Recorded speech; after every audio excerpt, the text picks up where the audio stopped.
A relationship with the right referral partner could be a game changer for any B2B company. So what if you could reverse engineer these relationships at a moment's notice? Start a podcast, invite potential referral partners to be guests on your show, and grow your referral network faster than ever. Learn more at sweetfishmedia.com. You're listening to B2B Growth, a daily podcast for B2B leaders. We've interviewed names you've probably heard before, like Gary Vaynerchuk and Simon Sinek, but you've probably never heard from the majority of our guests. That's because the bulk of our interviews aren't with professional speakers and authors. Most of our guests are in the trenches leading sales and marketing. They're implementing strategy. They're experimenting with tactics. They're building the fastest growing B2B companies in the world. My name is James Carberry. I'm the founder of Sweetfish Media, a podcast agency for B2B brands, and I'm also one of the co-hosts of this show. When we're not interviewing sales and marketing leaders, you'll hear stories from behind the scenes of our own business. We'll share the ups and downs of our journey as we attempt to take over the world. Just kidding. Well, maybe. Let's get into the show.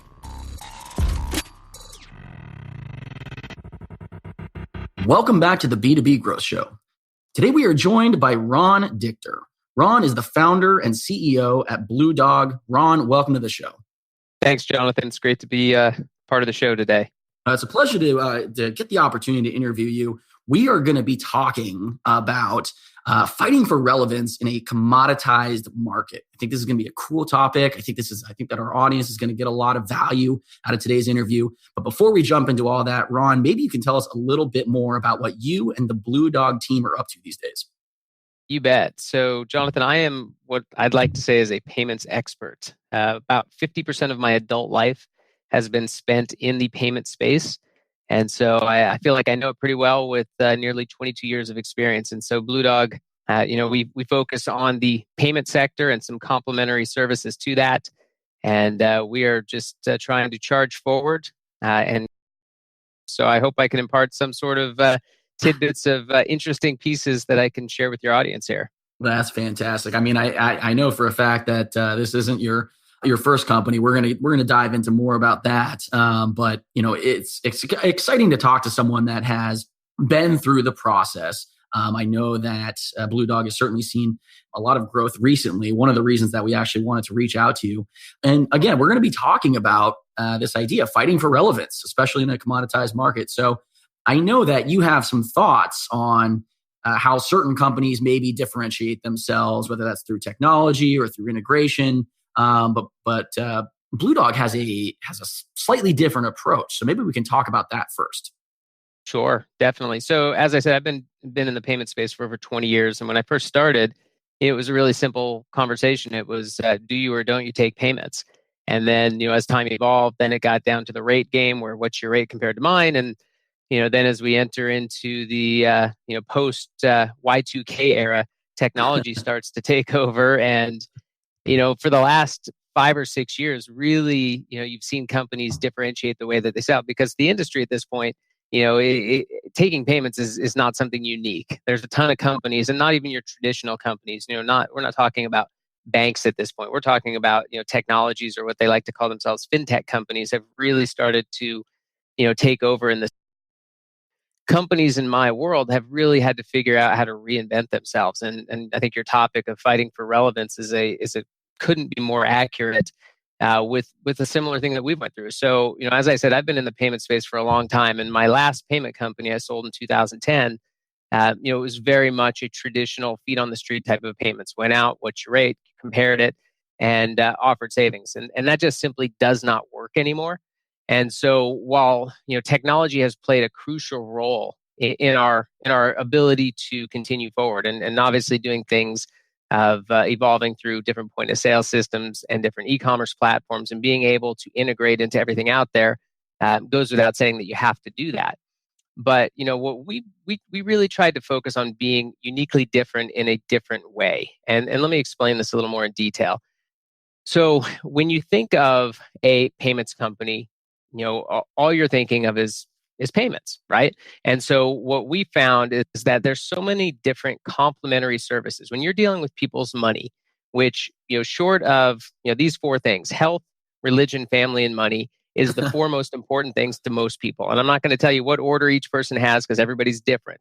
But when we're dealing with the money of a business, and since most businesses, almost their entire business is relying upon electronic payments, we're one of the most important things in their life. We have the attention of CFO. And what we've learned over the years is that if we do a good job on that, when we start talking about complementary products that are loosely related to payments, we've already got their ear and we have their trust. Yeah. And that has enabled us to really spread our wings and evolve past just payments.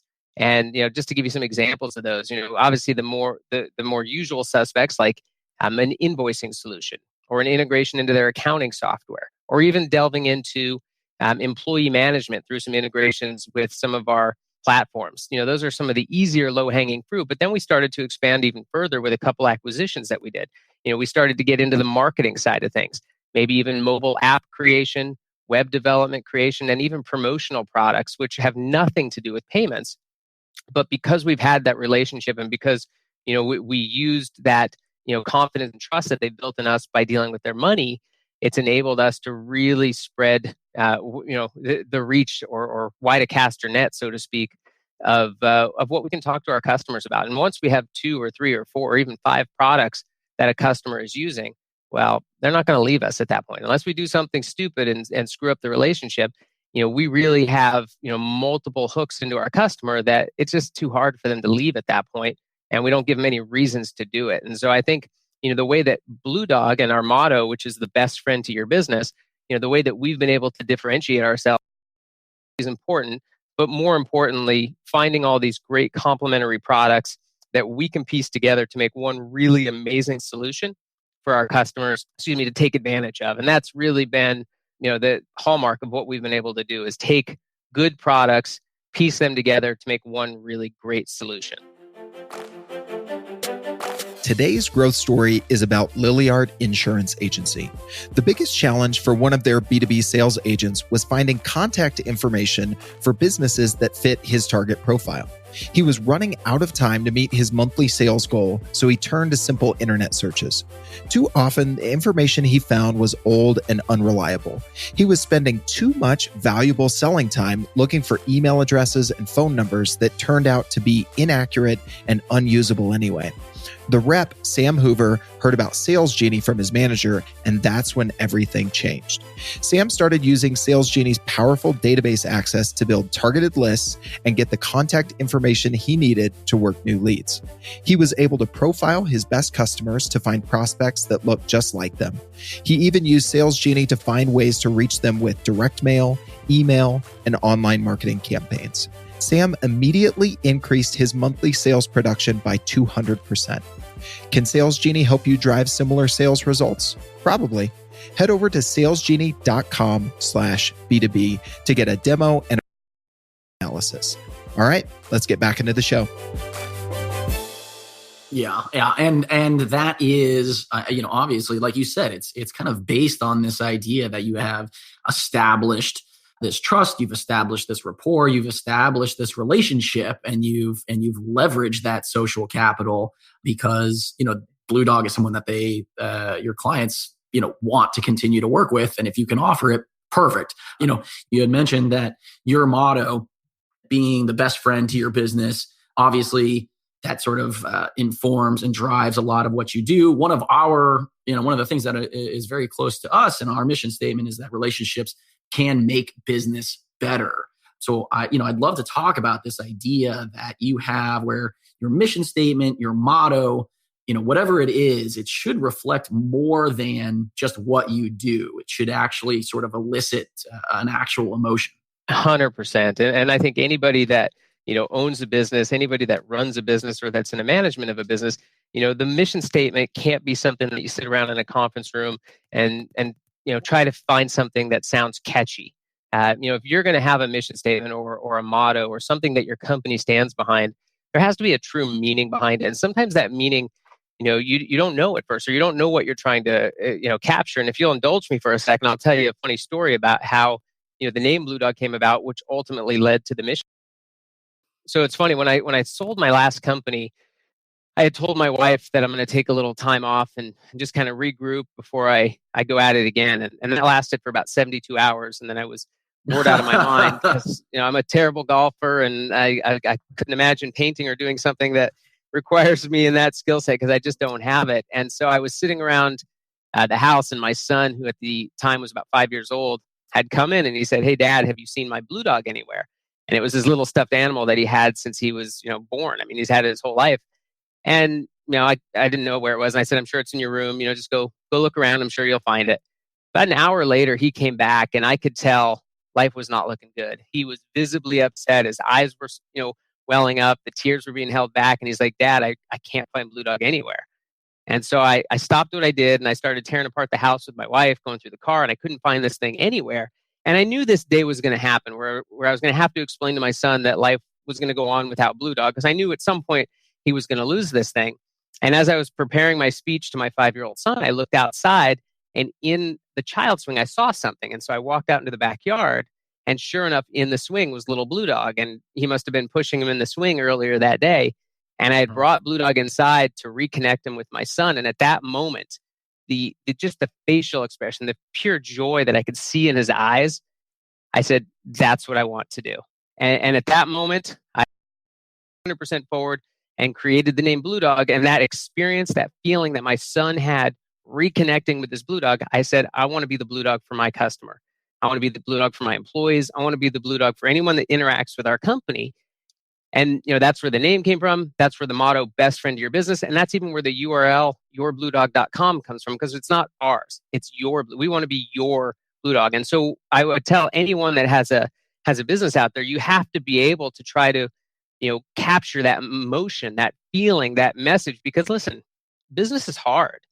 And for you to succeed, you have to have a reason to do it besides making money. There has to be something that gets you up, something that motivates you. And for us, and for me, and obviously all the employees that now work for BlueDog, and all of our thousands of customers, we want to be their BlueDog. And we don't just say it, we mean it. Everyone lives behind this. We want to be that security blanket for your business with, again, one of those 4 things that are most important to you: money, health, family, or religion. We want to take one of those things away from you having to worry about it, and let us handle that for your business. Yeah, that is a very cool story, very cool origin story for BlueDog, and a very powerful takeaway, really, for business owners everywhere. Ron, I know we were also going to touch on this idea of, like you had said, this is not your first company, but I know you had some thoughts on what does selling a company mean, and what it means to. You bet. So this is my 3rd go round in the payment space. As I said, half my life has been spent in the payment space. And the first time around, I was really young. I was 22 years old, starting out. Somebody put a little bit of money in front of me, and I got excited and sold and moved on. It was a great moment. Second time was a much more thought involved process. But I can tell anybody that if you're looking to sell a company, number one, make sure you do your homework. Don't get swooned by dollar signs, and make sure that you consult with the experts. Your accountants and your attorneys are paramount when making decisions like that. You never want to cut on costs when it comes to that kind of a thing. But when it comes to starting back up, because when BlueDog started, I finally was able to do it without the need for private equity, to do it without the need for partners, and it really allowed me to focus on what I wanted to focus on, which was that experience. And I think that, no matter what stage you're at in your company, if you're looking to take on capital, to grow your business, make sure that you understand where you're trying to grow, and that your partners are on board to get to that same place. Because oftentimes what happens is, when you lose control, you lose the ability to run the company the way that helped you get to where you're at today. And so I would just encourage everyone to make sure they understand why they're doing it.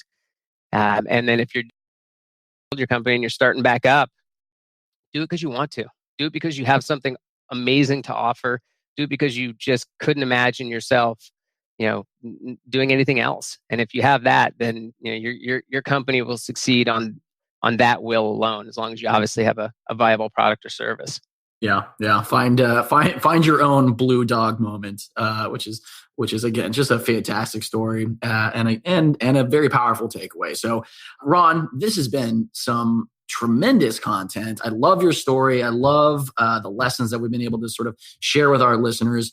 One last thing before we get out of here, because this is a question we've been asking a lot of our guests. We've been getting some tremendous feedback. Is this idea of legacy?